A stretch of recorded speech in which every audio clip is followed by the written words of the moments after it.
Hello, good morning, everybody. Welcome back to America TV. Back again with me, Fifi, and I want to welcome all of our audience and members joining us online this morning. I hope you guys are doing well and, of course, staying safe during this pandemic of COVID 19. And for those of you guys who are joining for the very first time, welcome to America TV. And yes, America is the U.S. Embassy American Center here in Jakarta. And our mission is to provide a space for young Indonesians to learn more about the United States through our events. And we're temporarily moved to a solely digital platform, but don't worry, you can still enjoy us from the comfort of your own home. And this morning, we're going to have an event called Live from USA, updates from an Indonesian students at a US university. But before I start the event, I'd like to give you guys a question for today. And the question is, on 2011, the U.S. Secretary of Education, Arnie Duncan, hosted the first U.S.-Indonesia Higher Education Summit. Where did this summit take place? A. Is it Hawaii? B. Jakarta?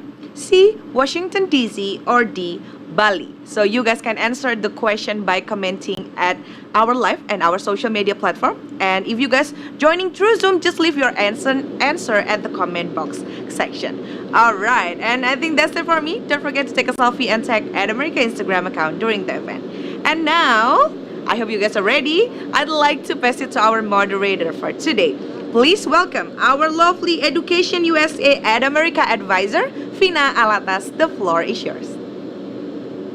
Thank you so much, Fifi. Hello, everyone. Good morning. Welcome to America TV. My name is Vina. I'm one of the advisors for Education USA based in America, although I'm currently in my house right now. Welcome again to America TV. If this is your first time, welcome. Very excited. If this is not your first time, welcome back. Thanks again for joining in. I'm very excited actually about this event tonight. But before, I would also like to say hi to everyone who is currently watching these sessions, not only here in Zoom. I'm currently looking here at the participants, and it seems like people are still coming in, so very excited about that. But we actually also have people who are watching this from so many different social media of America's platform, like Facebook, on Twitter. We are also live on Instagram. We are also live on YouTube. You can also watch this session from America's website. So wherever you guys are watching this from, feel free to stay there. If you have any questions, also feel free to leave your questions in the comments or in the chat box, or if you just want to say hi, let us know as well. Or if you want to join the crowd, we are here in Zoom. It's going to be so exciting because I have my colleague Santika who will basically interact with you guys in the chat as well, while at the same time we are going to have a discussion with one of our advisees who is currently now in New York. So this is for you guys. If this is your first time, I would like to give you a very short introduction of Education USA, just in case this is your first time and you're kind of like wondering, what is Education USA? So I'm going to put my slides up. So, what is Education USA? We are part of the U.S. Department of State Network, or here in Indonesia, we call it Kementerian Luar Negerinya Amerika Serikat. We have over 400 international student advising centers in more than 170 countries. So as you can see here, we are basically all over the world. What we do here as advisors is that we assist everyone who wants to study higher education in the US, such as bachelor's, master's, or PhD. Atau kita di sini bilangnya S1, S2, dan S3. And all of our services are free of charge. In Indonesia, we have 8 centers with a total of 10 advisors. So we have 2 in Jakarta at the US Embassy, and of course in America, where I'm based at. We also have 2 in Surabaya, 1 at the US Consulate General, and 1 at one of the universities there. It's at Universitas Erlangga. We have 1 in Medan, similar to in Surabaya. It's in the US Consulate there. 1 in Malang at Universitas Muhammadiyah. 1 in Makassar at Universitas Fajar, and last but not least, we have 1 in Banda Aceh as well at UIN Araniri. If there is no Education USA Center where you live, near you, that's totally okay. You can reach out to the nearest one, or now that you are here with us with America, feel free to reach out to me or to Santika. So we provide you with 5 steps. So today we are basically going to, if we have time, we would love to cover the whole steps with our speaker today. So we start with step 1. This is for you guys if you want to study in the US but you don't know where to start. So let's have a chat That's usually what happens in step one, to basically talk about some of your options as international students and what have you. And then once we're pretty much like good to go, like, where do you want to go to and stuff, we can move on to step two, which is finance your studies, because of course that's equally important, right? We want to see some of the funding options for us international students. Are we looking for full right scholarship from the government, maybe US government or Indonesian government, or maybe we're looking for scholarship from the university? So there are a number of options, right? And then once we also figure that out, we can move on to step three, which is completing your application. This is when things are getting technical. So for example, when I gave a presentation this past Thursday on essay writing, that's kind of part of step three, which is completing your application. But there are a lot more. So for example, we can take a look at your resume or CV.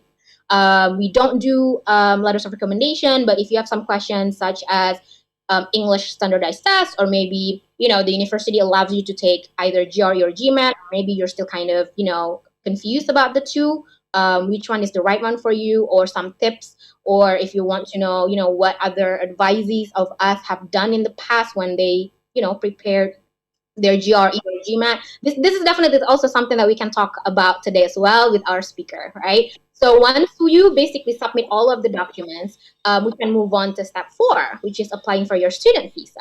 So basically, also one of the speaker today have gone through all of the steps, right? So we definitely want to hear that from him as well. So in step four, what we do as an advisor is that we can guide you on step by steps on how to apply for student visa, or maybe you have some questions about the differences between F1 or J1, and actually our speaker have know about that as well, so we can definitely ask him about this. Or maybe you want to study in the US by bringing your family, your spouse and your children, and you want to know about like how is what's the visa type for them. We can also talk about that during the one-on-one advising session. And then once you are pretty much good to go with your visa, the last step would be prepare for your departure. This is something that we hold the annual event in America. I'm very hopeful that we have this PDO, we call it pre-departure orientation, in America this year, hopefully, because we do a lot of information sharing in this session. For example, like how to find housing, what is the classroom experience looks like, how to open a bank account, how to maintain your visa. But the good news is, because again, our speaker is already in the States, we can definitely ask these questions to him as well. So I'm very excited about this event either way, because like I think I'm going to bombard him with a lot of questions, but let's see. I'm pretty sure you also have a lot of questions. So this is your chance, because this kind of session is, I want to say it's rare, because it's not easy to actually have someone with, we're talking about like 12 hours times differences to actually be with us and share this session. So I'm really glad that you actually make the time to be part of this session. Okay. Well, meet with us. Again, there are two advisors in Education West America. My name is Vina, and I will call up my colleague very soon, Santika, who will basically, we're going to discuss together with the speaker, with Santika, but Santika will also interact. I will also try my best to interact with you guys in the chat room here in Zoom. So if you guys want to join the crowd, feel free to come to Zoom right now. You can find the information on America's website, all right? So our advising session since the pandemic, basically, has been fully online. So we have been doing advising session every single day, just like when we were still in America, only now that we're doing it via Zoom. So even like before Hans went to the US this month, we actually, talked in Zoom for a couple of things, right? So you can also do that as well. We are available from 1 until 9. Here I leave you the Zoom ID. Santika will help me give you the link in the Zoom chat, so that you can save it. So for the next time you want to come in, feel free to do that. Obviously, well, it's not 1 yet, so there won't be anyone doing a session. Even though we already opened since 11, we're not doing an advising session because there are only 2 advisors in America, and currently, obviously, Santika and I are running this event. Okay. Or you can email us first if you don't want to just jump into Zoom. You can definitely email to our email center, jakarta.atamerica@educationusa.org. And my next slides, I want to show you what is up for February. So today, I'm very excited in so many reasons. This is the last event for January, and I love to kind of like save the best for last. So let's see. So next month on February 4th, this is part of our monthly event. So maybe some of you who are watching these sessions attended this one that we had a couple of weeks ago. We are going to have it again on February 4th. Feel free to watch it again if you want. But this is definitely, a good time for you to share it with your friends who have not watched this session, who have not attended this session. So it's going to be on February 4th on Thursday evening at 6:30. And then the following Saturday is going to be something like what we're going to have today, only without the speaker. So it's basically only Santika and I, where we are going to basically interact with you guys, taking as many questions as you guys have, basically about everything. All right. So it's going to be on Saturday, February 6th, same time as today, Saturday morning at 11. So this is a good time for you to interact with other prospective students, or maybe if you feel like you can share with us the program that you want to take, and some maybe you want to share some tips. You can definitely do that. That's why we call it advisee meetup as part of this event. And then on February 18th, this is also part of our monthly events. I actually just had this past Thursday, and then we already like have the date set as well for February, which is February 18th. So again, we actually it's interesting because we see that a number of our audience watch this session for a couple of times more before they actually feel confident and feel ready to share it with either Santika or myself. So if you want to give that a try, you can actually, or if you watch the session last Thursday and then you kind of like want to watch it again on February 18th, feel free to do that. Basically, I'm still using the same presentation slides, but like I mentioned on the events last Thursday, without me really realizing it, every time I give the presentation, I always give something new, and the way I present it is always different. So because I'm still learning, I never stop learning about like essay writing as well. So, and then I believe this is, I think, the last event of February as well. Very excited. This time we are going to have a U.S. alumni talk. This is amazing. I can't wait to hear her story, Zaskia Putri, because she is actually now a lawyer in the state of Washington. She started as an international student, so we definitely want to hear how she can end up in the state of Washington as a lawyer. So we definitely want to hear about that, especially if you want to study LLM, definitely, or you know someone who wants to study LLM, please share this information to your friends. Okay?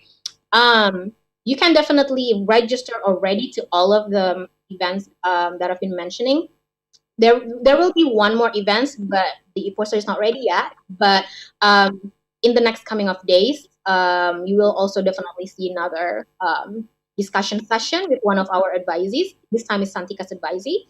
But yeah, you can definitely go to Adamerica's website directly right now and to register to this event. Okay, so that's my introduction. I would like to just basically call up the speaker today, Handriano. We call him Hans, and as well as my colleague, Santika. Hi, you two. Hi, Tina. Hi, Hi, how are you, Hans? How are you, Santika? we're great. I'm great. Yeah, but it's still early here. But Hans is already what 11 p.m. It's Yeah. exact, yeah. It's yeah. Yeah. I told Hans earlier that it's easier with the New Mhm. York time, with the Eastern time, because Yeah. we are exactly 12 hours differences. So it's late, but it's easier to kind of like, oh yeah, no, it's 11:14 here in Jakarta in Indonesia, and then now it's 11:15 p.m. there. Hi, Hans. Hi, Fina.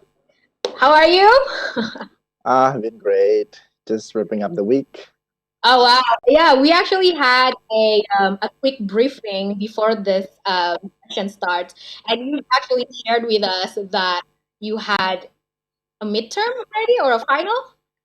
Yeah, midterm exam. Midterm exam within like a month. So before we dive into that, Hans, aku mau dong dari awal banget because you are actually talked to Santika about this. I need to look it up on our database, but I think and I believe you are the only one so far, the only advisee that has came to America or now came to Zoom many times. Like no one has ever done that before. I need to look it up, but I still remember before the pandemic, I would normally see you either on Sunday or Monday. Uh, but yeah, I would like pengen banget ngedengerin, tapi sebelum aku kayak Amerika ya, pengen banget ngedengerin kayak your background dulu. Maybe kita mulai dari kuliah. How about that? Because pengen banget dengerin kayak perjalanan karena MBA kan basically salah satu major yang we don't have to have necessarily like a business major for our S1, right?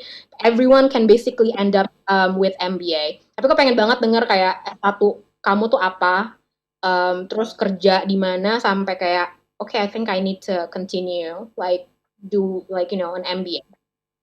Please, Han. Yeah. Okay. My voice is clear, or Yes, very okay, clear. great. Yeah. So I had my undergrad in ITB in Bandung as a business degree, and then I spent 3 years there. I had an exchange program to France for 6 months. Then I came back, um, and then I graduated in 2014.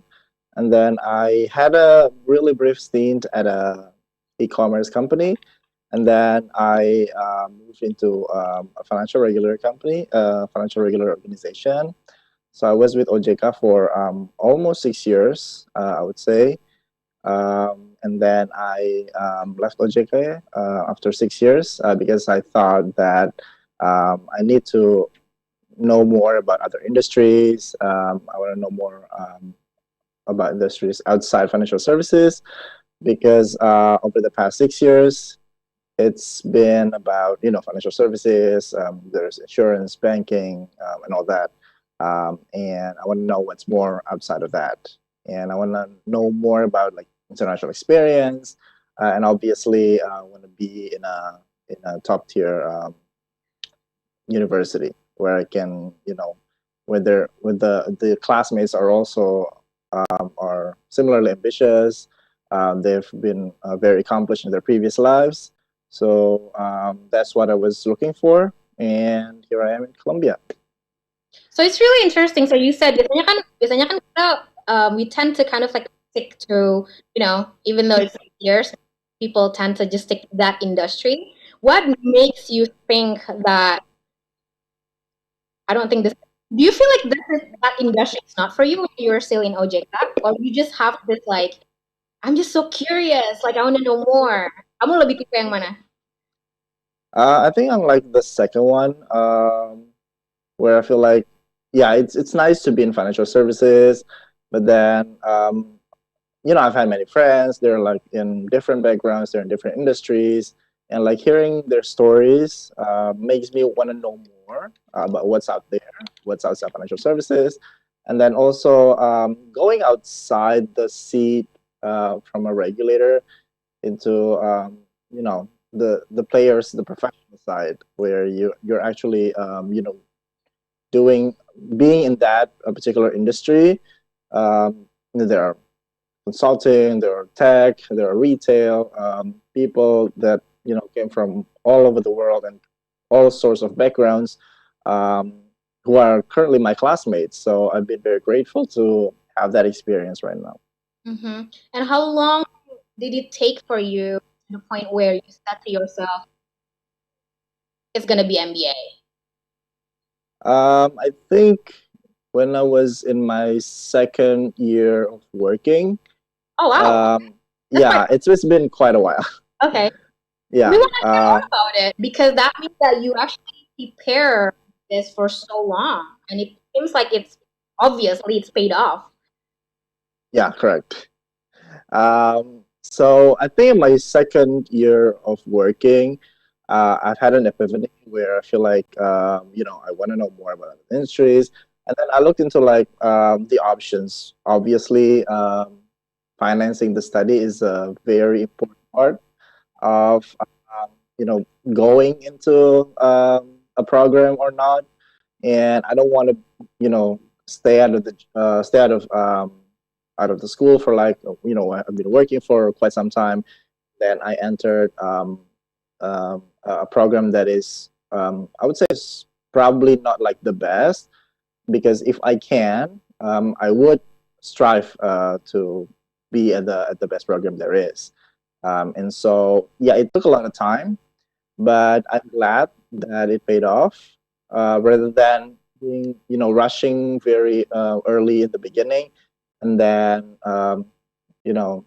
not feeling great in the long term. Yeah. Wow, that's really amazing. And then the next question is definitely the questions that a lot of people always wonder. Um, did you try to find out how to fund your study first, or you just directly apply to the universities and then worry about the scholarship or the funding later? For me, it went parallel. It went at the same time. So I applied to schools, and then I applied to scholarships, many different scholarships as well at that time. And then I got my scholarship first before I got the university. And it was very challenging, obviously, for like the university, because I think for MBA particularly, I came from a public sector background. It's not like the target industry, so to speak. And we don't have a lot of people, having MBA degree in the public sector. So it's not like I can just like go into, my director's office and then ask him about his MBA experience, because he doesn't have one.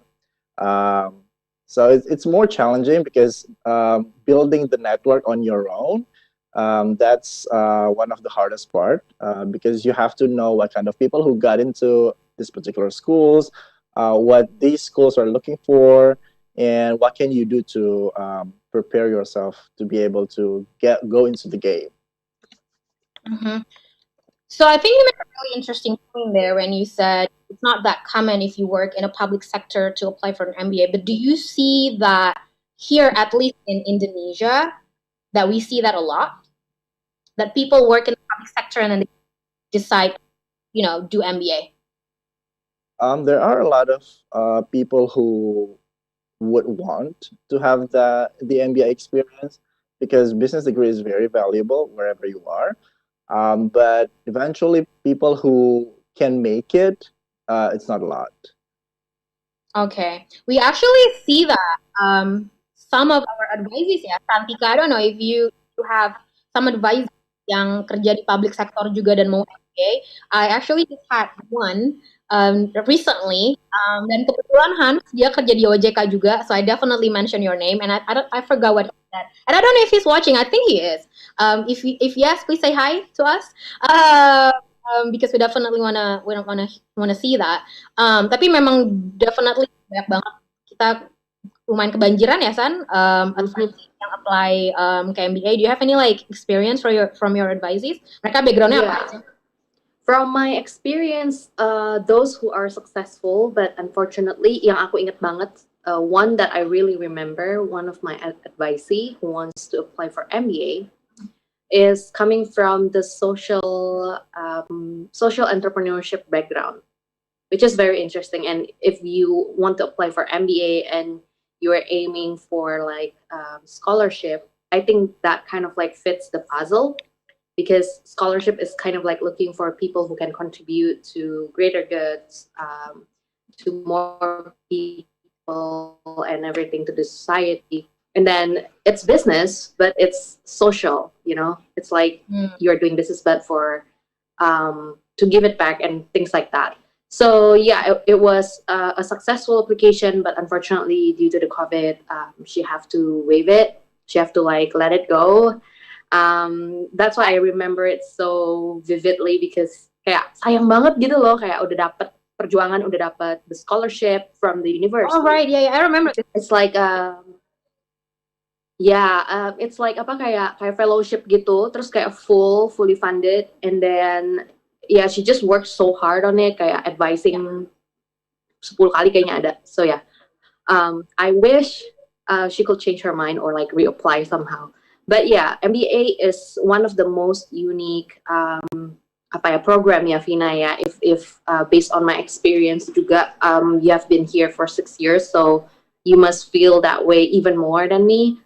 MBA ya unik kayak in the sense like Hans bilang kayak if you're not in the public sector and then you are aiming for if you're in the public sector and you're aiming for MBA, you need to build a bridge, kayak harus ada konektornya dulu. Yeah. Let's stay in the funding spectrum here. Karena pengen banget ngedengerin banyak tentang karena itu sih, karena memang banyak banget ya peminat yang mau MBA, especially what is the nearest deadline, scholarship deadline, like that is around the corner. That is, we got Fulbright. We have actually a lot of people come, want, ask us to read their Fulbright essays, and unfortunately, we have to say that we're not doing that. I did that for a couple of students from last year. That was just because I did make the time for people who prepared it very early, but because now I want to have the room for you guys who are interested in the 2022 term. So untuk yang Fulbright, kita memang sebenarnya normally we don't do like scholarship essay to begin with, definitely like not LPDP. Kita ada beberapa orang juga yang minta dibacain essaynya LPDP. But Hans, boleh cerita sedikit nggak kayak dari segi funding tuh gimana? So I know that you're an LPDP awardee, right? There was a couple of years back, I don't know if you realized, but there was like one cycle when I don't know what happened, but kayak hampir rata-rata LPDP applicants yang tertarik untuk ngambil MBA itu pada ketolak. But then slowly after that, we actually see a lot of people get accepted for MBA, and at least for the last, not like I think 2019, we actually heard a good number of Indonesian yang lolos LPDP dan tertarik untuk MBA. Jadi boleh ngomongin sedikit nggak sih tentang LPDP karena kamu mengalami semua prosesnya, dan boleh kasih tips kayak pas di interview tuh dicecer banget ya sih, especially MBA. Yeah, anything that you can share with us with the process. Like maksudnya buat bilang ke kita semua di sini ada kok chance buat ngedapetin LPDP scholarship if you want to study MBA. Yeah, absolutely. Jadi I started my I think I was awarded LPDP in 2018. So it's been quite a while. Jadi waktu itu emang apply-nya di 2018. Terus habis itu dapatnya juga di 2018 kalau nggak salah Desember. And then at that time, I'm not sure if it still applies right now because maybe there has been some changes because it's been 2 years. Waktu itu emang kayak ada dibagi dua kalau nggak salah. Jadi ada yang kayak regular entry sama yang afirmasi. Jadi regular entry, which what I was in, itu yang kita dikasih list universitasnya nggak banyak gitu. Jadi memang dan waktu itu memang lebih kompetitif karena kan kayak it's for everyone gitu basically, yang those who do not fall into the afirmasi bucket, which at that time when I was applying, afirmasi itu TNI, Polri, PNS, Santri, applicant dari daerah 3T, atau yang berprestasi, I was not statusnya bukan PNS sih waktu itu, jadi I was not eligible on that end. So I was on the regular entry applicants. Jadi emang kayak saingannya sama ya banyak orang lain gitu. Dan begitu dapat pun, it was not easy karena memang dikasihnya listnya nggak banyak gitu kan. Especially for MBA, I think I was only able to apply to about like 10 universities, I would say. There was not a lot. Jadi emang harus dan emang semua susah. So it was a very arduous and challenging process. And for the application process itself for LPDP, waktu itu I'm not sure if it's still the same. Waktu itu kayak seleksi berkas, and then I think I had like a team-based discussion and then there was an interview, probably 2 interviews. I was not sure because it's been a while. And then kalau nggak salah, tes kesehatan itu kan early di awal pas kita mau proses berkas. Terus abis itu pengumuman. Oh sorry, there was, I remember there was like a TPA, like computer based test.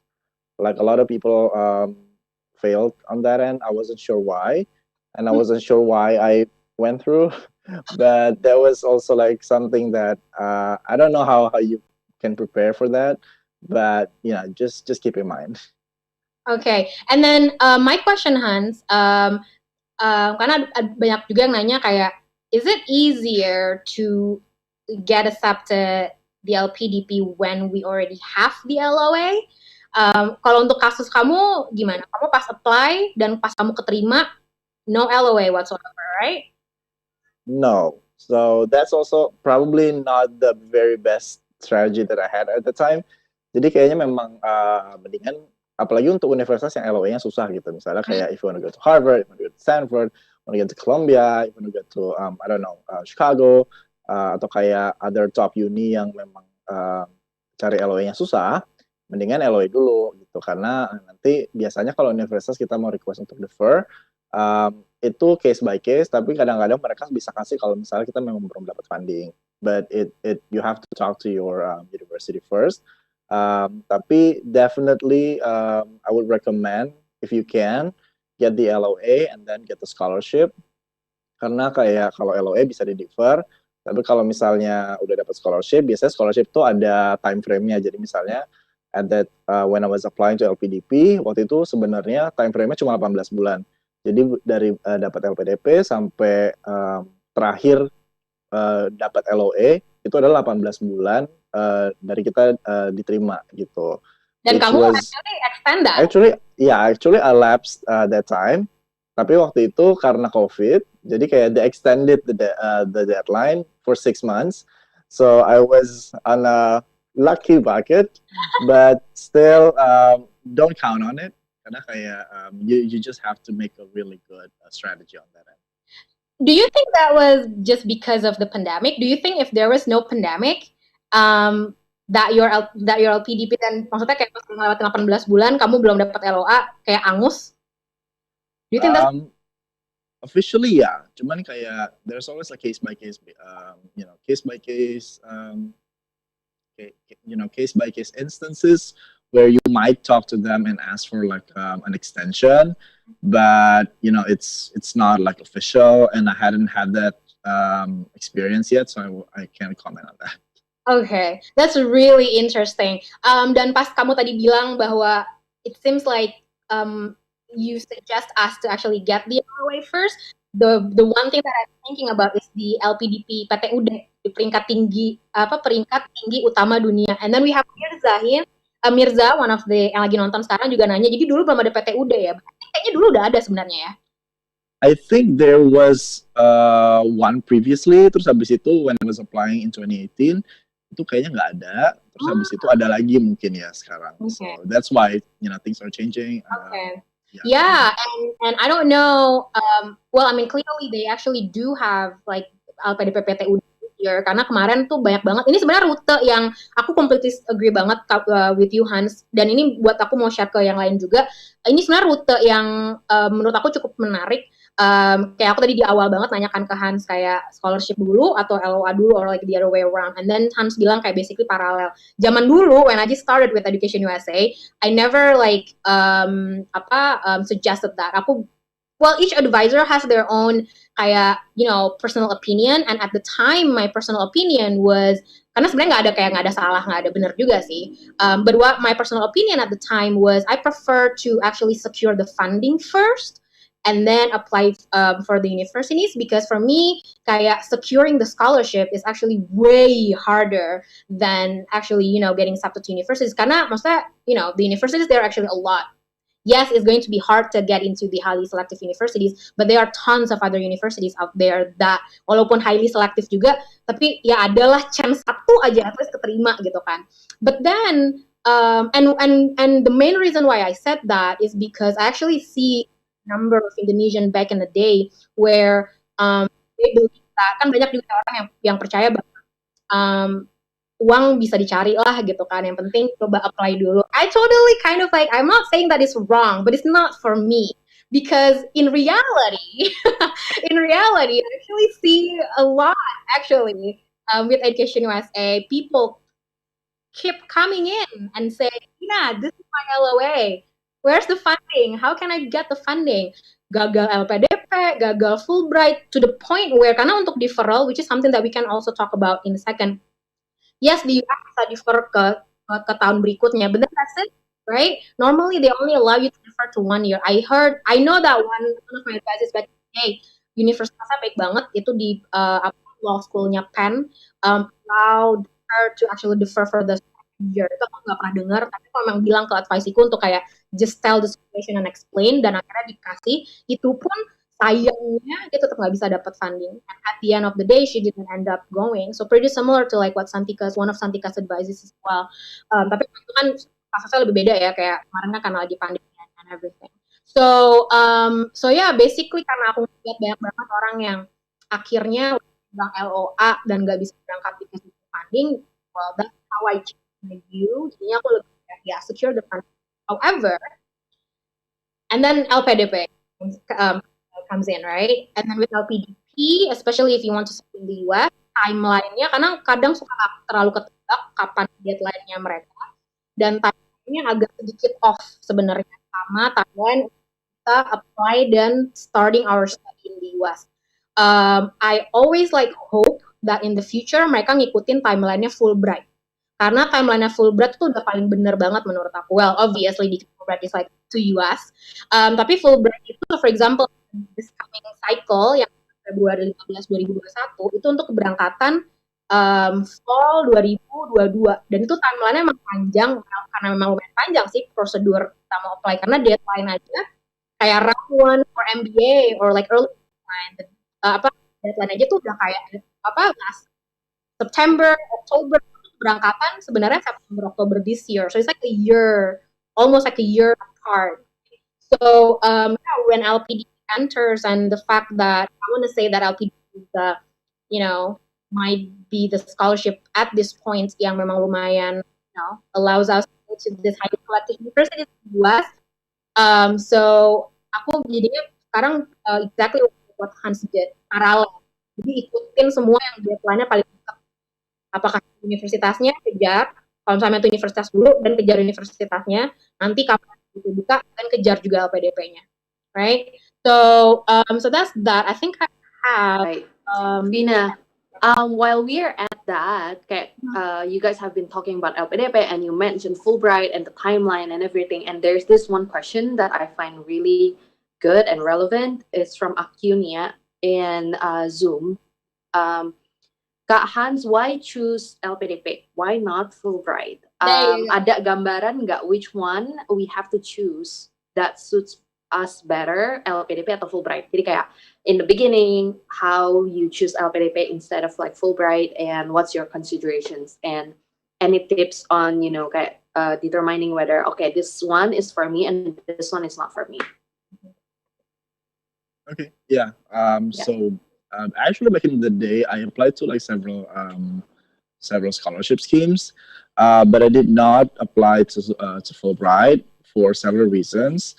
Pertama, karena memang waktu itu pengennya di US, which is either Ivy League or MIT, Chicago, the top tier programs, and they are all private universities whose tuition costs a lot. And there are limits. I think there's a cap for Fulbright for funding. I'm not sure at how much, but I'm pretty sure that it doesn't cover 100% of an MBA education in the US, because not to deter anybody who wants to get into an MBA program, but in my case, I think my tuition is well over $70,000 a year, so that's a lot. Jadi kalau mau bayar sendiri juga kayak boncos juga kan. And that times 2 gitu, karena kayak 2 years. That that funding cap is what makes me realize that I'm not taking Fulbright, and also I don't want to be limited. I want to go to the U.S., but then maybe if I cannot get into a university, I can still choose probably other countries which Yeah. LPDP can afford that karena listnya nggak cuma di US gitu kan. So that's that funding and the availability of the university that can fund everyone. Yeah, thank you Hans for sharing. So from my standpoint, I always said tadi juga aku di chat box sudah bilang, it depends case by case on your priority and your situation. If you are like Hans, kayak your targets are those yang highly selective and all of them are like in the LPDP list, then I think it's more suitable for you to choose LPDP instead of Fulbright. For Fulbright, they do have a cap, but a lot of people, kind of like asking kayak, so it's not full funded. Well, if you got accepted to schools that is more than the cap, and Fulbright kind of like support you to go there, they will try their best to secure other funding source from the university. But that's another whole different process. Then of course it's a bit more complicated than, let's say you got LPDP and then that's it, fully covered. So yeah, but then those are the two differences. I like to tell my advisees yang baru datang nanya, Kak, scholarship gini gitu, what are those that are available? I always tell them these two are a bit different in terms of the system. So, and I leave them to choose, which one is better and based on their situation and case like that.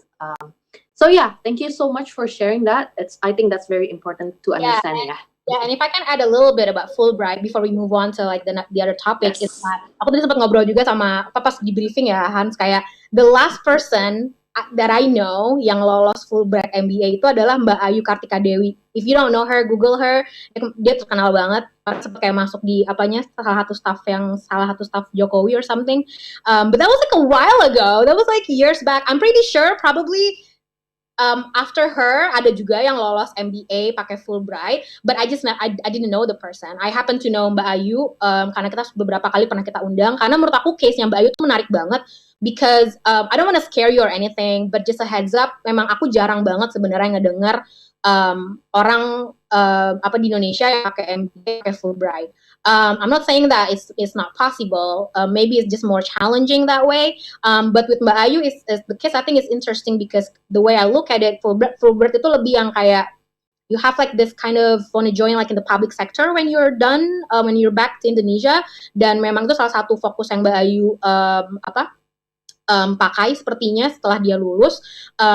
She went to Fuqua, by the way, with Fulbright. So I mentioned to you in the chat that with the Fulbright funding cap, it's definitely not enough to cover most of the MBA programs in the US. Karena Hans aja bilang tadi Columbia, like 70,000?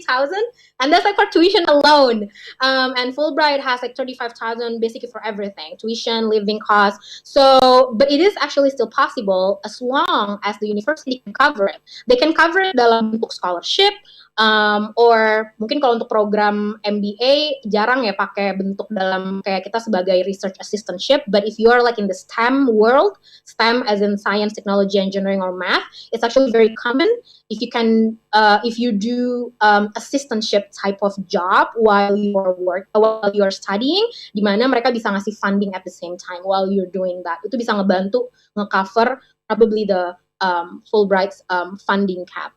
And then Nia Kartini di chat basically langsung nanya kalau LPDP, kan aku bilang kan kalau Fulbright funding capnya segini gitu. Nah Nia nanya kalau LPDP berapa Kak Vina, and I said no limit, but let's ask Hans. Do you know anything if there is such a limit on like how much LPDP can give out? Well, as far as I know, but don't take my word for it. Take it with a grain of salt. Yeah, that's true. There is no limit for tuition. Tapi kalau yang lain, for the monthly ya, living cost, kayak uang yang lain-lain itu kayak ada. Cuman kayak for tuition, I don't think there is. They will pay as long as you know begitu kan kalau misalnya kita mau ke LPDP nanti kayak ada prosesnya nanti kita kan kasih tahu tuh berapa gitu. Jadi kayak I Yeah. think they will cross check it to the university as long as it's ya harga Makes sense. segitu ya that's fine. Thank you for sharing.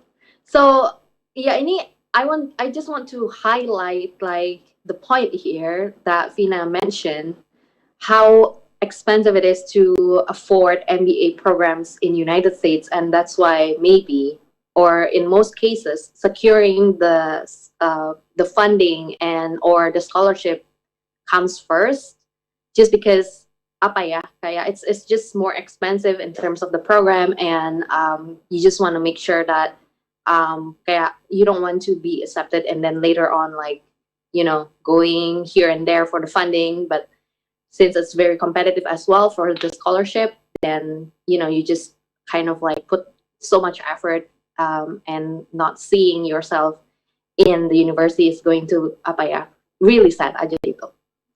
So yeah, should we go to next question, Fina? I think I actually have a personal question to Hans. What do you think in your LPDP application that stands out from the rest of applicants, especially those yang apply buat MBA juga? And how do you kind of like convince them? Because we know when we say about MBA, a lot of people kayak, why you want to take MBA? Jawabannya bisa kayak, oh, because I want to level up in my career. I want to Which is very normal. I want to make business that's profitable, which is, that's the point of us learning MBA. Tapi kayak for scholarship, it's a bit tricky, right? So yeah, do you mind sharing? I think it's the same with scholarship as it is with schools. You have to know what what values do they look for, what contribution do they seek for, and whether it is in you. So basically, first of all, there's a self-selection. You have to know whether you can present yourself in a way that is convincing, and it's not that you need them, but you want them. And it's reciprocity process, I would say. Jadi kayak misalnya kayak for LPDP, misalnya kayak kita harus membangun negeri, you have to present yourself in a way that shows that your willingness and your track record supports that. Yeah. Jadi misalnya kayak kita dulu misalnya pernah ngapain, misalnya kayak maybe you joined like an extracurricular where you help, I don't know, orang-orang yang lebih membutuhkan.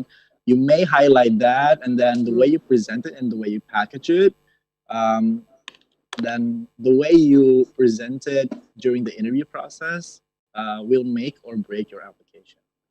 Wow, that is so MBA that apa ya tadi kayak the whole sharing that you did, yang hook in my mind itu kayak show that you don't need them but you want them.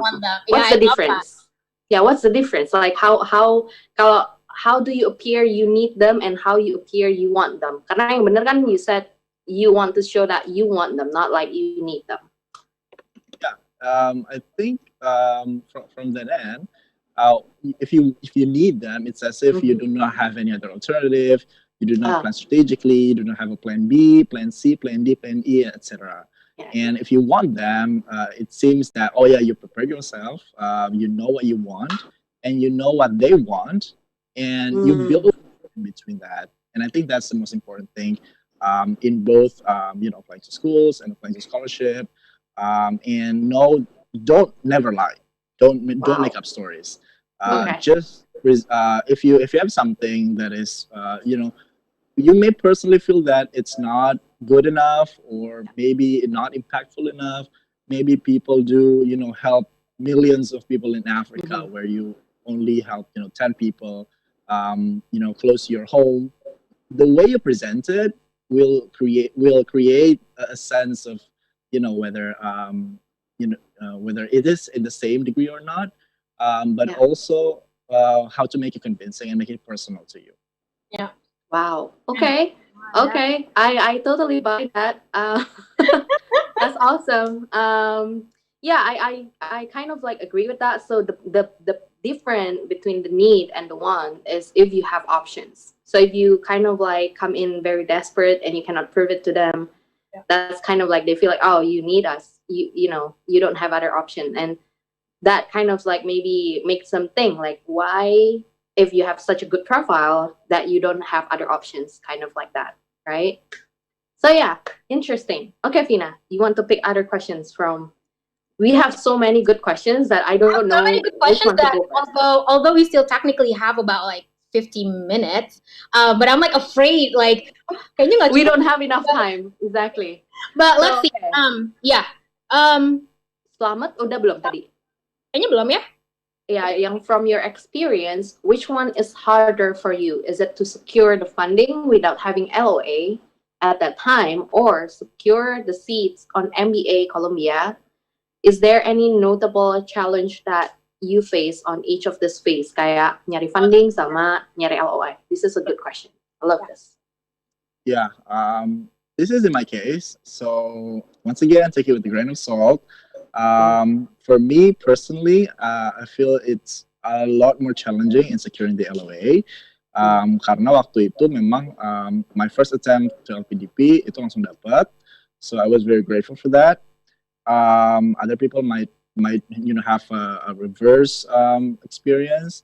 But in my case, begitu dia dapat funding, I was also like paralel kan waktu itu nyari sekolahnya, and then I failed for like the first 12 applications that I sent out, and dan itu LPDP gak ganti, jadi kayak like all the time, all the hard work, all the money that you spent out, I probably I think it's also not to deter you, but just to point out the fact that application fee kalau LPDP sih dia ganti yang kita nantinya akan sekolah di mana, misalnya kayak I'm going to Columbia right now, they reimburse my application fee for Columbia.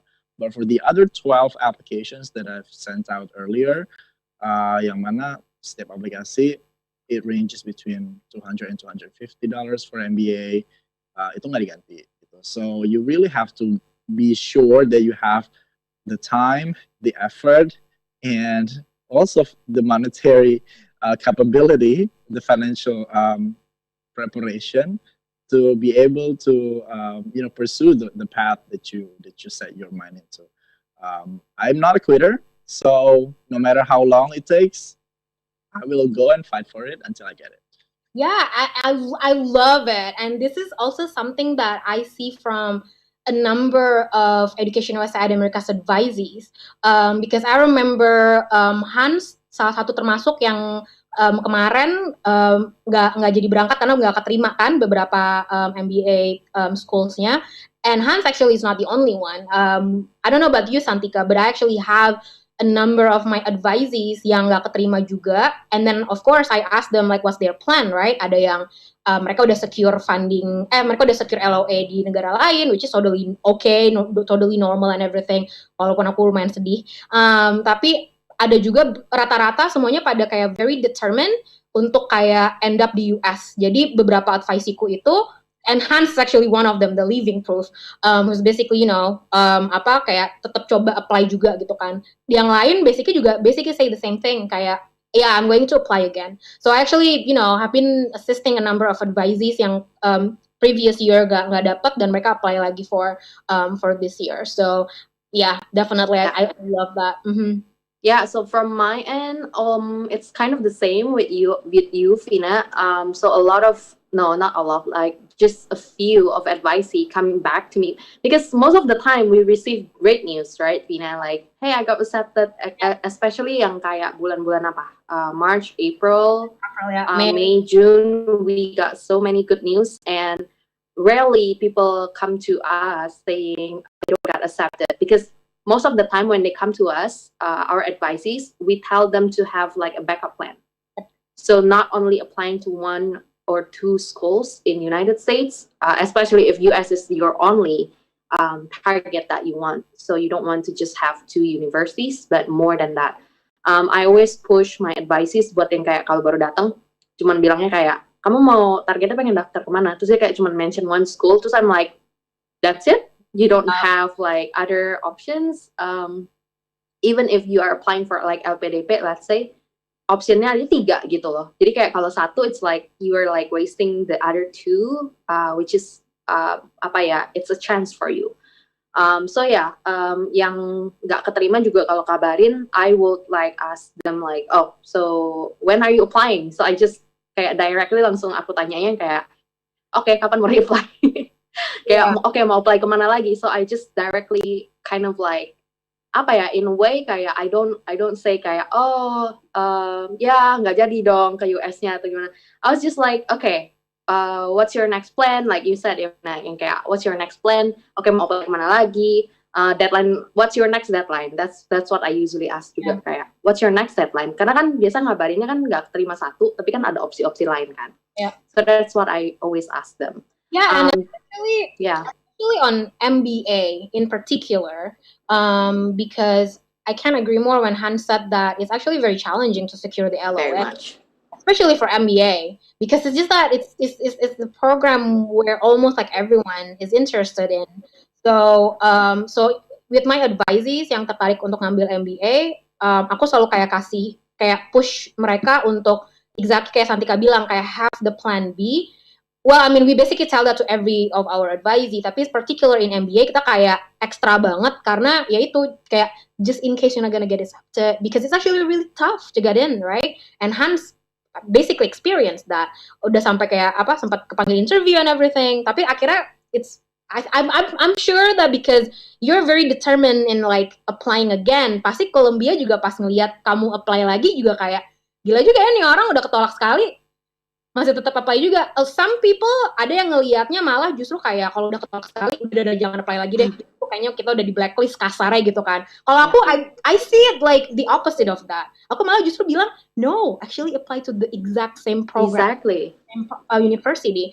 Karena tuh kayak nunjukin ke admission committee jadi kayak wait, jadi kemarin kamu kita tolak, you didn't actually go to other universities and then you're waiting for the whole year to actually apply again to my program.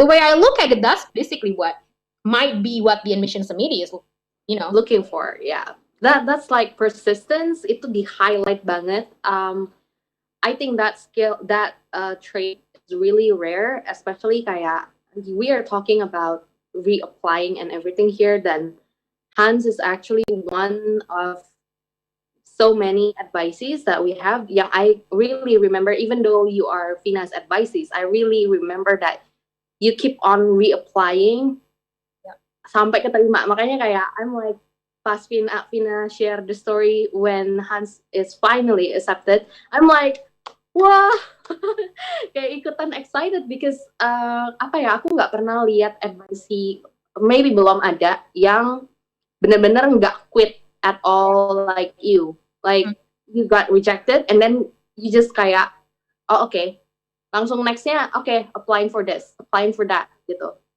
Jadi that's kind of like the mentality that we are actually looking for and what we are trying to build by making this kind of session, supaya kayak orang-orang tuh kalau feel like they have a failure in applying, they don't feel that beating themselves up too much and then langsung aja bangkit lagi gitu. Yeah. Okay. So now let's get a bit more technical. We pretty much like cover about like the funding. That's quite a lot to cover because, well, it's really important. So now Hans, aku punya pertanyaan. Because knowing that you also actually look for an MBA outside the US, although I'm pretty sure kayaknya your first choice pasti US kan. Can you talk a little bit about like what makes and Santika laughing because she knows that I'm loving this question. What makes the MBA in the US is different, or maybe if you can say the word better than other countries? Yeah, I think the perspective itself, MBA, it's like it was born in the US, it was bred in the US, and then it was developed in the US. So the traditional 2-year MBA, and then there are like a lot of other 1-year MBA program, or like 1.5 year, which I'm currently in. Most of them are in the US, and outside the US, the most of the other programs are in 1-year MBA. I think that's also like one of the like the particular differences on that end.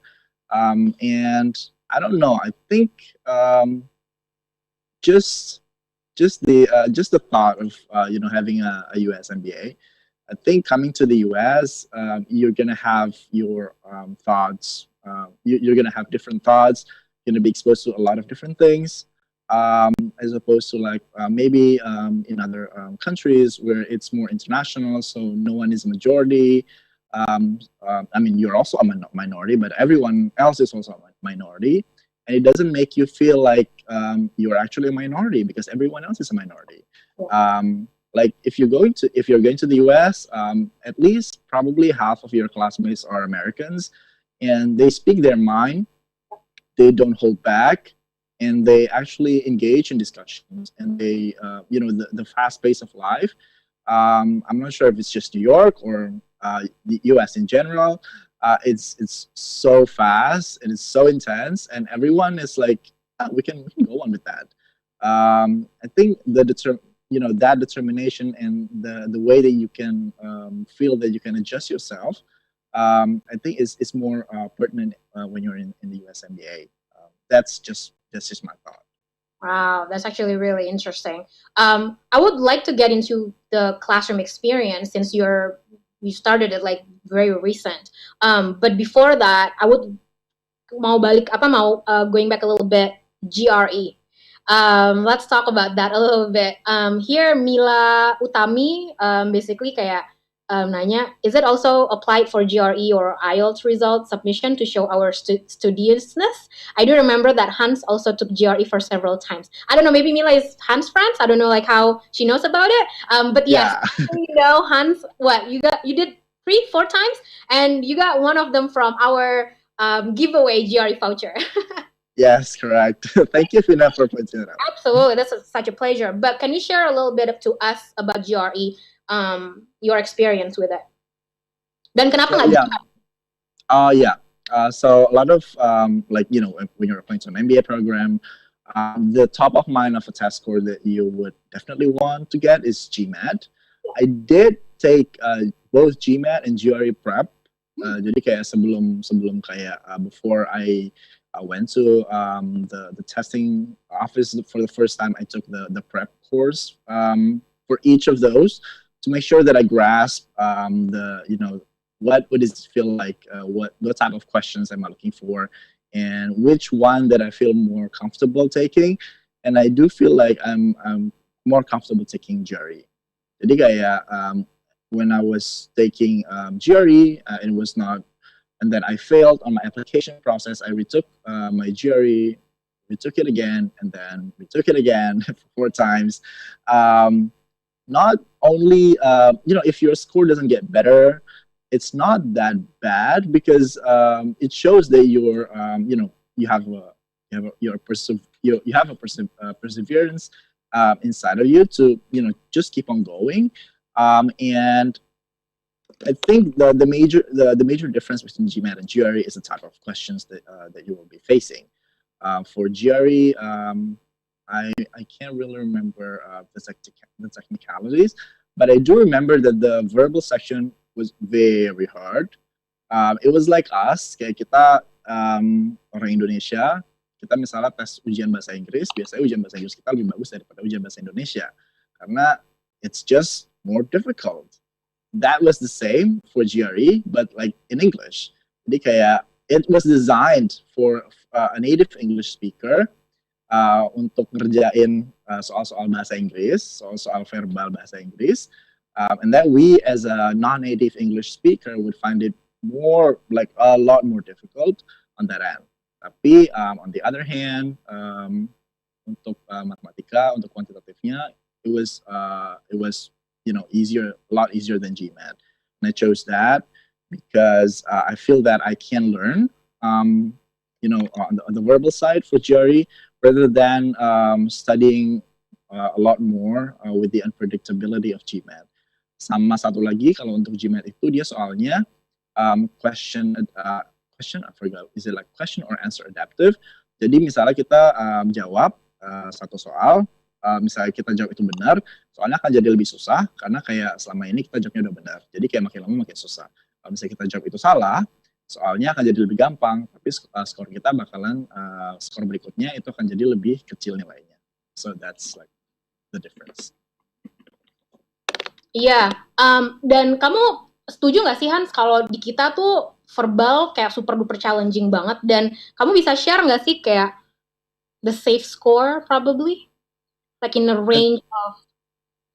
I think it depends on the school and the program that you're applying. For I don't know, but like for MBA particularly because GMAT is like their go-to score. GRE was the underdog. Jadi like several schools do not publish their admitted students GRE scores. Mereka lebih publish GMAT. Misalnya kayak GMAT on average misalnya 720 atau kayak 740 atau kayak 700 gitu.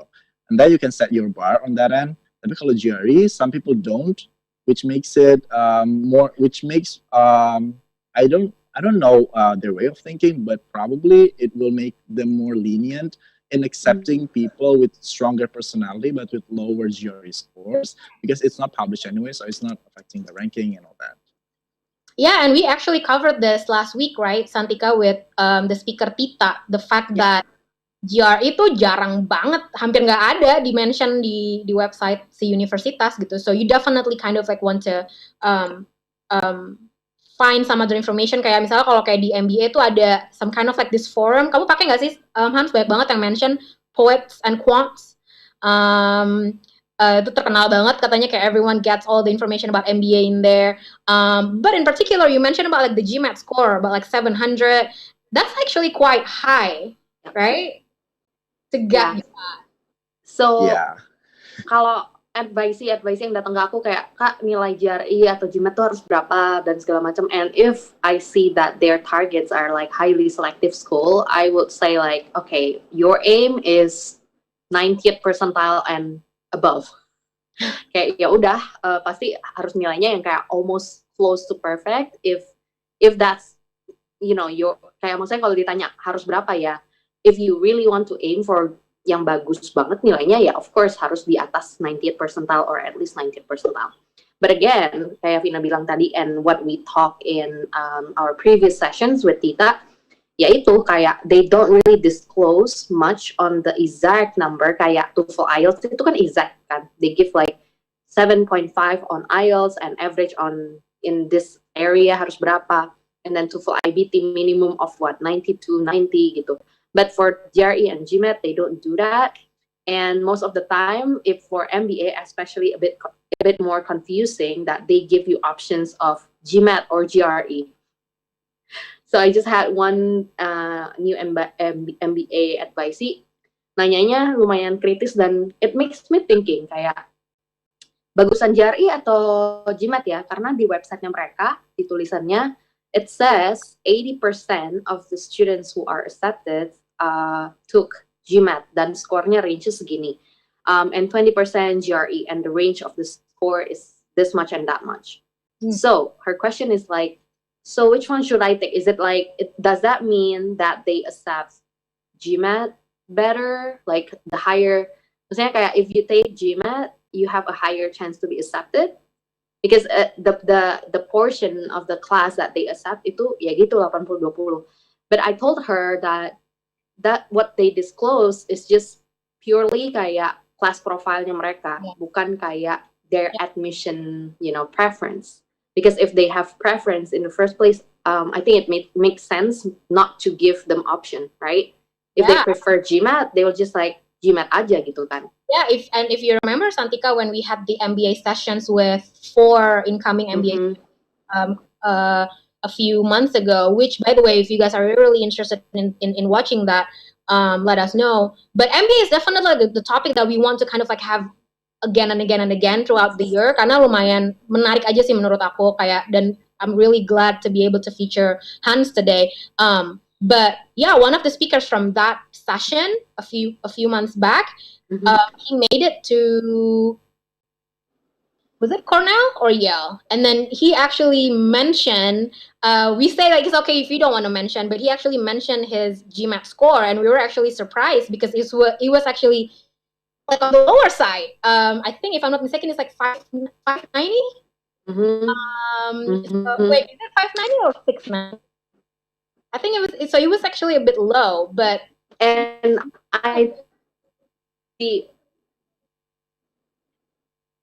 I think Santika is breaking up, or is it me? yeah, but yeah, Yeah, the guest speaker. Santika is breaking up. Yeah, so the guest speaker is also surprised kayak the fact that he or she shared kayak, oh yeah, my GMAT is this much, and I'm also surprised that I got accepted. So Yeah. that was really And so I dig in eye-opening. more. When he said that, I dig in Yeah. more during that event. Like, what did you do? And then I was like, ask him like bunch of questions because I didn't happen to actually advise him. So he's not one of my advisees. And so I think my guess would be, well, again, like kalau di US kan lumayan apa? What was that? The word that Holistic. I'm looking for? Holistic. That's good. There you go. I keep mentioning that now. Kan holistic kan. But I think the way he put it in on his essay, he mentioned about like, you know, like he's getting very personal in his essay. I remember about like I think he or his family used to, you know, like sell bicycles and stuff like that. So you know that kind of like personal story yang memang kayak berbeda. Dan ini something yang actually covered just this past Thursday during the essay session, that you can actually go use that kind of like personal story into your essay, and yeah, the university will really appreciate that. So so yeah, let's take a look at just real quick. Ada pertanyaan dari Yuda. Correct me if I'm wrong, Hans. Tapi LPDP tuh mereka particular banget, hanya bisa ngebiayain master's degree-nya tuh 2 tahun kan ya? Correct me if I'm wrong. What do you mean harus 2 tahun? I mean like if it is Covering more than covering the scholarship within 2 years only. Like if you happen to have like the program that is 3 years, can LPDP do that? I don't think so, right? I don't know, but I think they are. You know, if it's a case by case, you can ask, obviously. But I don't think that can be like a determinant whether they accept people or not. Because Yuda here, Yuda Negara, hopefully you're still watching the session, basically nanya, may I ask about personal master's degree? Will we have the same possibility to make it fully funded by a scholarship? As we know that it takes 3 years until we totally graduate, which I actually found it really interesting, Yuda, because I have a number of advisees in the past yang mereka masuknya itu di US jalur profesional, tapi justru kalau program-program yang mereka ambil profesional itu 1 tahun. Especially like Cornell, I actually have one advisee yang dia masuk ke SPS. SPS itu NYU apa Cornell? Kayak ada beberapa kayak School of Professional Degree, Professional Department gitu.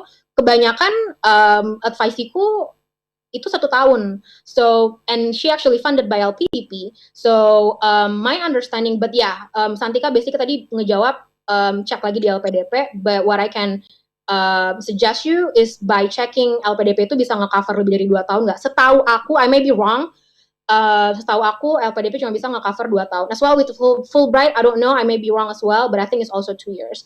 I don't know that kamu di sini basically share kalau architecture professional master's degree itu 3 tahun. That's something new for me. But yeah, hopefully that helps. And then, apalagi Santika, kita ada beberapa pertanyaan juga nih di sini. Yeah. So let's see. So yeah, apa ya kalau untuk LPDP sama Fulbright, because they are like a separate institutions, we always refer our advisees buat baca yang dari official website-nya, mau FAQ kayak mau info ke cover berapa, apa yang di cover dan semuanya harus dari website official. If you read it in the blog or in other website other than the official one, even in the news website, please double check again to the official website ya, karena banyak sekali kan ya, namanya juga banyak banget kan orang yang pengen punya LPDP, dapat LPDP atau Fulbright. So sometimes you just need to be very critical in finding your information, harus yang akurat dan official. So another good question, I think, should we move to the university application, Vina, because we are kind of like done with the GRE, right? Okay, one last question about the GRE and GMAT stuff from Acunia. Any tips which place is good to take GRE and GMAT preparation? Okay, I'm not gonna answer this, Acunia. I'm going to answer this in the chat, just because we don't do kind of like referrals, and that's answered as well. I just saw. Sorry, guys. So next one is okay to the university application. Can you share with us? Ini juga dari aku nih. Can you share with us what's your show? What you show and what you write on your essay? What point do you highlight there, especially for MBA? So I know that you won't be able to show us your paper. I'm sure Fina have your essays. She gone?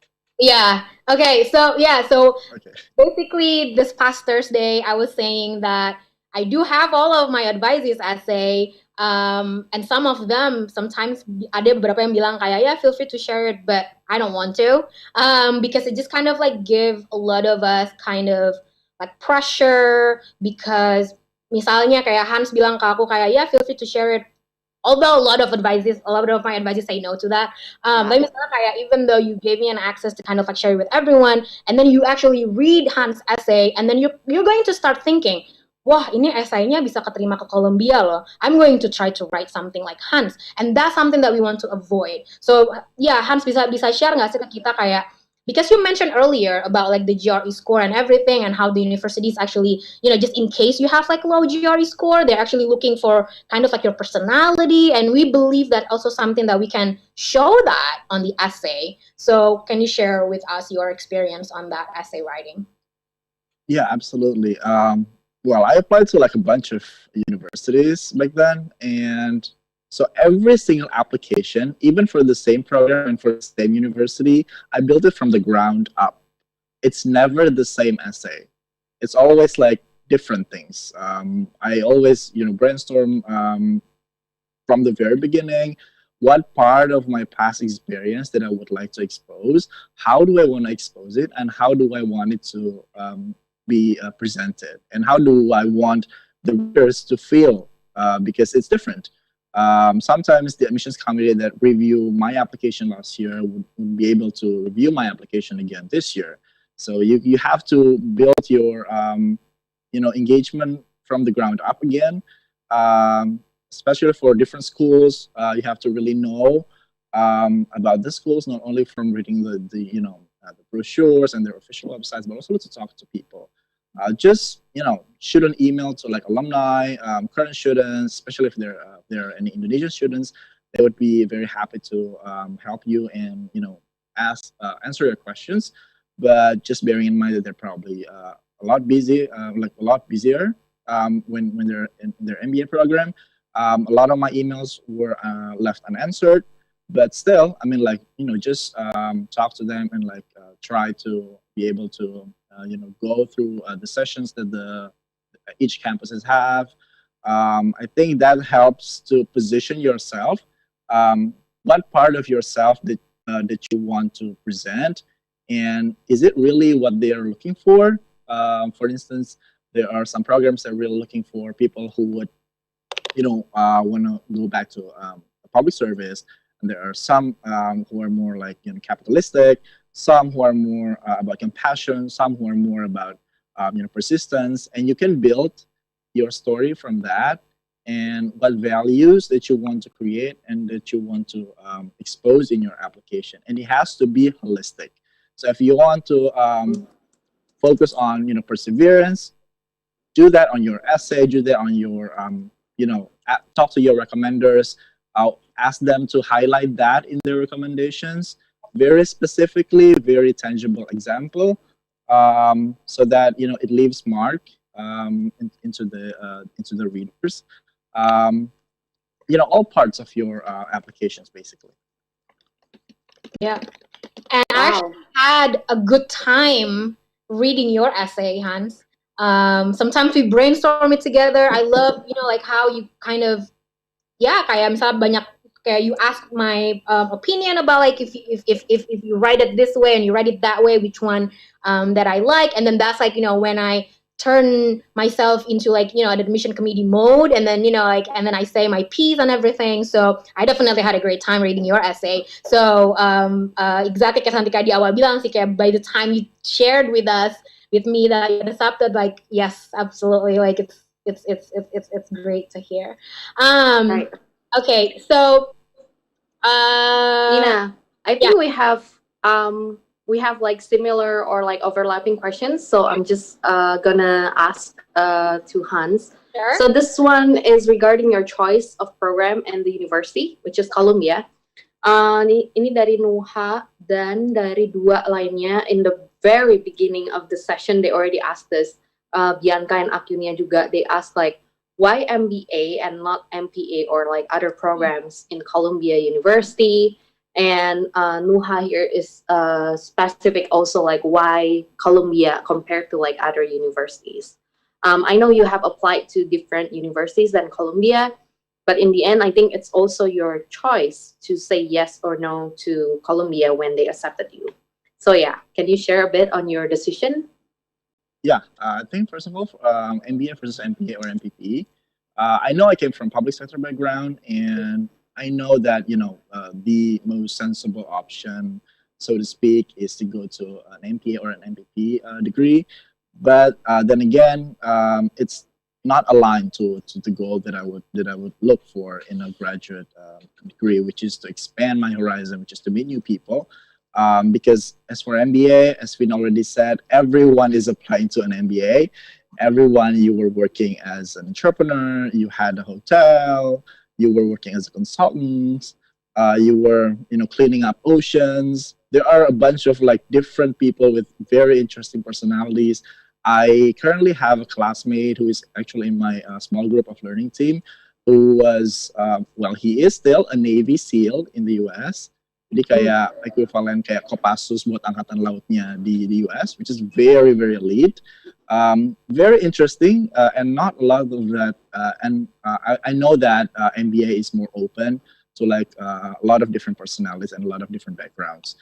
As for other programs, in particular, probably MPA and MPP, it's geared towards specific type of people and specific type of background, which is if you want to go back to public sector after you complete your degree, which is just unaligned to the goal that I had in mind when I was applying in the first place. That's And really for Go ahead. Go ahead, Hans. oh yeah, and for Colombia, I applied to like a bunch of universities in the US. Name a top program, and I might have applied there. But then in 2019, I went to the US again, and I went to, maybe it's fine to name some of the schools that I visited. Sure. I went to Northwestern, University of Chicago. I went to Johns Hopkins. I went to Columbia. I went to NYU. And then out of all those different schools that I visited in person, I felt the connection. I never liked New York before. Like, I was lost here. Like, what am I doing right here? But, when I was in Colombia, I felt I had a purpose, and I felt I had a connection in there. And that's the only thing that makes me feel like this is probably where I'm supposed to be. And that's why, out of all the bunch of schools that I applied, I only applied to the only school that I applied twice is to Columbia. Wow. Okay, that actually makes sense. You actually applied twice to the school that you really feel like it's your best fit and you feel connection with. Yeah. So I never done like university tour before, and unfortunately I don't have that opportunity before back then. So I was just like wondering, when people do university tour, because you mentioned that, I think it's interesting to ask like, how do you like feel, okay, I feel like I'm connected, I like this place and everything. Is it like when you go and take a look at maybe their classroom, or is it their library? What makes you feel like, okay, I think I like this place? Yeah. Yeah. I don't think for each of the schools, but particularly for Columbia, University of Chicago, and Northwestern, I was in their like information session, and then we met with current students, and then there are like a bunch of MBA admissions officer talking, and then we also went into like some of their classes, so we had that experience, and so it felt like you get your name tag. It's like, it feels like you're already a student, even though it says prospective student in there. But it feels like you're already part of the program, and you can feel that whether you're a good fit in this or not. So I think that's Yeah. And that's what we are really encouraging, Evinaya. It's the best fit. It's not like the rank, it's not the name, it's really the best fit. So I personally like to tell my advisee, if they don't have the chance to visit the university directly, like Hans here and some other students who did in the past, is like try to connect with the admission office. Like if they are connected to you and you like how they respond to you, that's a good sign that it's a good fit or like the best fit for you. So yeah, that's that for the choice of program and university. And we're moving to, I think, the last two questions that we can cover because we only have 5 more minutes, and it's going to be midnight. No, it's all actually past midnight for Hans. From Nia, oh ya Kak Hans, as I understood, kakak udah mulai offline class. Udah mulai offline class apa belum? This is a question. First impressionnya gimana if you have attended the the offline class, but if not, can you tell us a bit on your so far? How's your experience? Okay, so the minute I got here, jadi maybe this is going to take more than a minute. Jadi kayak the minute I got here, it was Which is on a when was that Saturday, again? Early January, right? January 2nd, January. on Saturday. Programnya mulai hari Minggu, tanggal 3 Januari jam 7 pagi. Dan literally jam 7 pagi mulai. Jadi kayak jam 7 pagi hari Minggu, hari Wah, Senin udah intense. mulai kuliah, and also the orientation. Hari Jumat selesai. Sorry, hari Sabtu ada kelas. Jadi kayak that was like whole 7 days in a week that was utilized. And then like itu ada satu mata kuliah yang memang itu cuma seminggu, terus habis itu langsung final exam. So I had my first final exam last week. Not even a month into the program, not even a month after I got here. Dan untuk kelasnya itu sebenarnya waktu pertama kali di sini itu obviously fully online karena masih quarantine. Tapi sebenarnya Columbia, particularly Columbia Business School itu udah hybrid. Jadi sebenarnya I took my midterm. So I had my midterm exam earlier today, in the Butler Library, which is like the background that I had in here. It was a very beautiful library and it was really quiet. So I personally went there karena kayak lebih enak kan kalau kita ujian kayak di tempat yang lebih proper gitu kan, with the stable internet connection and all that. Tapi sebenarnya generally the program was still available online for people who cannot or do not want to be in person in class. Maybe they're like afraid or maybe they have like logistical problems. Tapi kayak if you do and you can go there in person, just like go. It's possible. I think this week I've been to campus maybe 3 days a week. That fast pace, is it common only for Columbia or for most business schools in the US? I can't speak to other schools, but I think so. But I'm not sure how they, structured their program. For Columbia itself, there's for Columbia Business School, there's in their curriculum, there's something that's called block week. So which means in that particular week, you only have one subject. Jadi seminggu full, jam 9 pagi sampai jam 5 sore, satu mata kuliah, Senin sampai Jumat.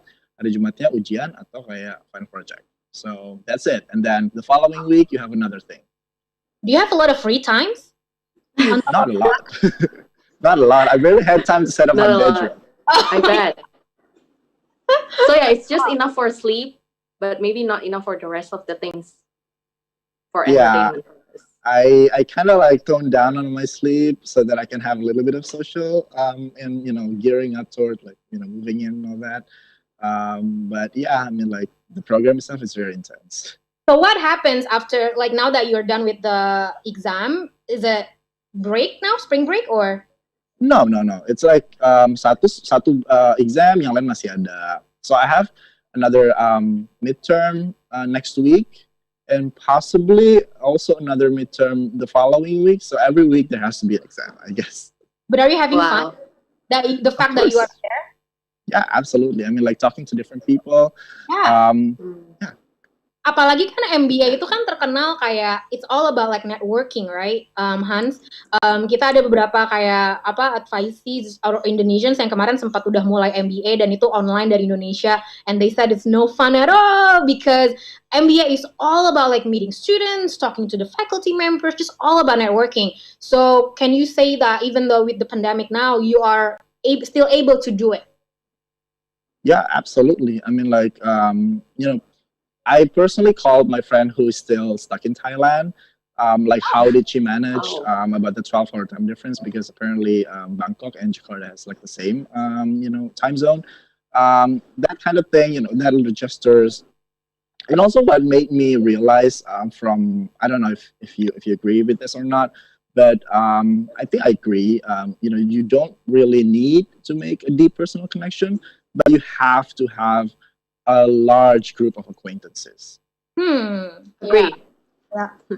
yeah. I mean, especially for university life, I find that very relatable because y- especially in US, jadi kayak di term ini atau di semester ini kita ngambil kelas ini, we can be, really connected and friends with certain person, and then the next term or quarter or semester, you take another class and you're not in the same class with that person that you make friends really close with.